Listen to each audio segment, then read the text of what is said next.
घराचे स्वप्न तुमचे, जबाबदारी आमची. Satelkar builders and developers Kankavli railway station लगत साकारत आहेत समर्थ साई रेसिडेन्सी. 6 मजली इमारत, पोद्दार इंटरनॅशनल स्कूल अगदी हाकेच्या अंतरावर. 1 BHK 2 BHK फ्लॅट उपलब्ध. बिल्डिंग लगतच डेव्हलपमेंट प्लॅन मधील 12 गुंठे राखीव खुले गार्डन क्षेत्र. सागवानी फ्रेमसह मुख्य दरवाजा, 24 तास पाणी, लिफ्ट, ग्रेनाइट किचन ओटा, कन्सिल फिटिंग मॉड्युलर स्विच.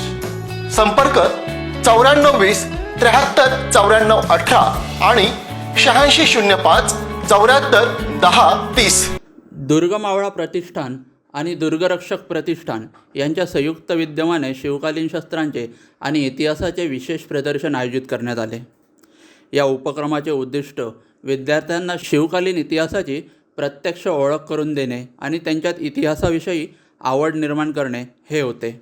इतिहास अभ्यासक ज्ञानेश्वर राणे आणि त्यांच्या सहकाऱ्यांनी या प्रदर्शनाचे मार्गदर्शन केले. या प्रदर्शनात मराठा शस्त्रागारातील विविध शस्त्रांच्या प्रतिकृती मांडण्यात आल्या होत्या. यामध्ये दांडपट्टा, कट्यार, बिसवा, वाघनखे, खंडा तलवार, नागिन तलवार, ढाल, जिरेटोप आणि तोप यांचा समावेश होता. तसेच ऐतिहासिक संदर्भ ग्रंथ आणि माहिती फलक देखील विद्यार्थ्यांसाठी आकर्षण ठरले. प्रदर्शनादरम्यान ज्ञानेश्वर राणे आणि त्यांच्या सहकाऱ्यांनी विद्यार्थ्यांशी संवाद साधत शिवकार्याचे महत्त्व आणि विविध गडकिल्ल्यांची माहिती दिली. विशेष म्हणजे विद्यार्थ्यांना शिवकालीन शस्त्रे प्रत्यक्ष हाताळण्याची संधीही देण्यात आली. दुर्गमावळा प्रतिष्ठान आणि दुर्गरक्षक प्रतिष्ठान यांच्या वतीने या उपक्रमात विद्यार्थ्यांना शैक्षणिक साहित्य आणि खाऊचे वाटपही करण्यात आले. या उपक्रमाबद्दल शास्त्रालयाचे व्यवस्थापक जीवबा वीर आणि रत्नप्रभा केळुसकर यांनी ज्ञानेश्वर राणे आणि त्यांच्या टीमचे कौतुक करत आभार व्यक्त केले. या कार्यक्रमाला ज्ञानेश्वर राणे, आबा चिपकर, नारायण गडेकर, भूषण मांजरेकर, अमेय गावडे, रितेश राऊळ, पत्रकार मंगल कामत आणि मदन मुरकर उपस्थित होते. एकूणच या उपक्रमामुळे विद्यार्थ्यांना शिवकालीन इतिहासाची जिवंत अनुभूती मिळाली आणि इतिहासाविषयीची गोडी अधिक वाढली.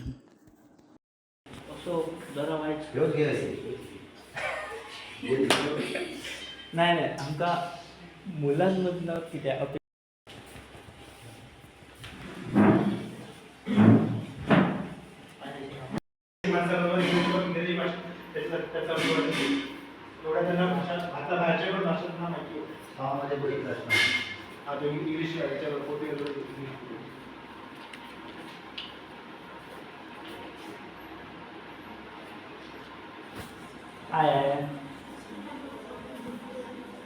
शिवाजी महाराजांनी एकमेव अभंग लिहिला जो सरस्वती कविता मध्ये ठेवलेला आहे.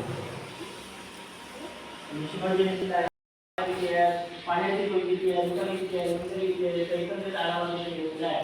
रायगडावर त्या काळात संत पंचमांसांचा याचा पक्का संदर्भ आहे. तिथे भौतिक साधनांमध्ये दोन्ही शिलालेखाचा उपयोग केला गेलेला आहे. शिलालेख हे दोन्ही प्रकारांमध्ये येतात. भौतिक साधनांमध्ये पण येतात, लिखित साधनांमध्ये पण येतात.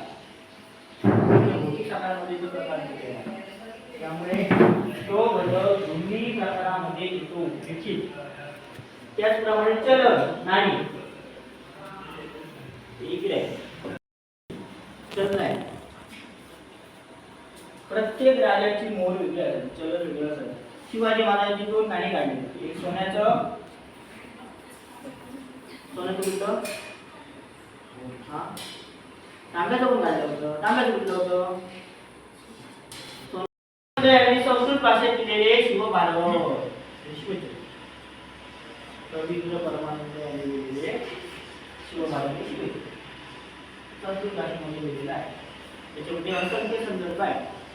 शिवाजी महाराजांचा जन्म झाला त्यावेळी त्यांचं नाव शिव ठेवलं असं ते म्हणतात. तसं संभाजी महाराजांचा जन्म झाला त्यावेळी त्यांचं नाव शंभू ठेवलं असं ते म्हणतात. पन्हाळा ते विशाळगड अंतर पार करायला 7 प्रहर लागले. 7 प्रहर म्हणजे 20 तास. एक प्रहर 3 तास. कुशीमध्ये काय केलं तर इथे पॉइंट असतो आपला.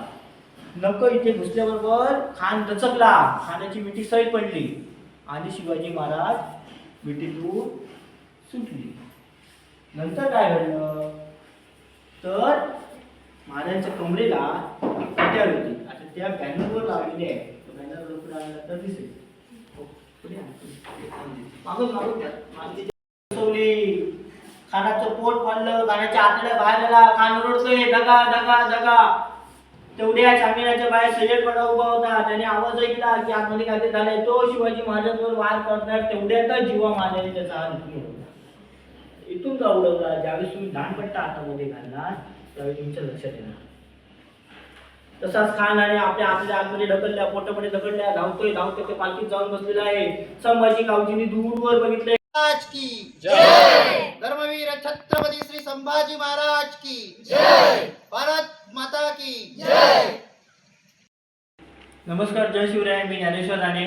दुर्गम मावळा प्रतिष्ठान आणि दुर्गरक्षक प्रतिष्ठान रेडी यांच्या माध्यमातून आम्ही इतिहासाची साधने व प्रदर्शन हा उपक्रम गेले वर्षभर संपूर्ण सिंधुदुर्ग जिल्ह्यामध्ये 86 पेक्षा जास्त शाळांमध्ये करत आलेलो आहोत.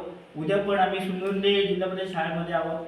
कारण काय की आमचा इतिहास जो आहे तो लहान मुलांपर्यंत पोहोचवणं गरजेचं आहे. त्याच्यातून एक त्यांनी प्रेरणा घेऊन गडकोट किल्ल्याचं संवर्धन कार्यामध्ये सहभाग घेणे गरजेचं आहे. जो इतिहास जो आहे आपला तो कुठेतरी संकुचितपणे राहिलेला आहे. तो व्यापकप्रमाणे त्या मुलांपर्यंत पोहोचणं अपेक्षित आहे.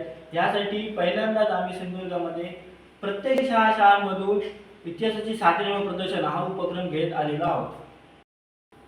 जय शिवराय. दुर्गरक्षक प्रतिष्ठान, दुर्गमावळा प्रतिष्ठान यांच्या माध्यमातून आज आम्ही दयासागर छात्रालय रोणापाल इथे आलेलो आहोत. आणि खास विशेष आभार म्हणजे आमचे वीर सर आणि मदन बुरकर सर यांचे विशेष आभार आहेत की त्यांच्या माध्यमातून हा आजचा कार्यक्रम होत आहे. त्यांनी बऱ्यापैकी नियोजन केलं होतं आणि त्याप्रमाणे आज आम्ही ह्या मुलांसाठी ह्या गोष्टी उपलब्ध केल्या आहेत. आज ही मुलं प्रत्यक्षरित्या काही शस्त्र हाताळणार आहेत, इतिहास जाणून घेणार आहेत. दानपट्टा असेल, वाघनखं असेल, अफजल खान वध कसा झाला होता, ह्या सगळ्या गोष्टी प्रत्यक्षरित्या आज मुलं हाताळणार आहेत. त्यासाठी आम्ही आज इथे उपस्थित आहोत.